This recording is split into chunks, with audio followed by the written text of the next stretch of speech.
So what is this? I'd like to meet the man who's lifting this up. If this a homemade barbell. That's, oh my gosh. Yeah, 60 kilos is 130 pounds. Don't hurt yourself. We need you to finish this job. Okay, let's go upstairs and see what our ceiling looks like.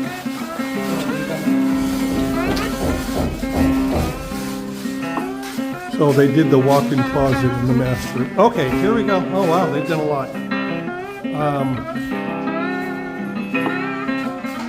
Okay.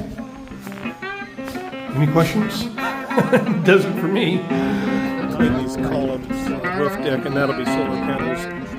This should be enough solar panels to keep us off the grid. This is our plumber. He's got temporary water system here set up to supply water to our solar hot water tank, which is right about where Nobody's standing.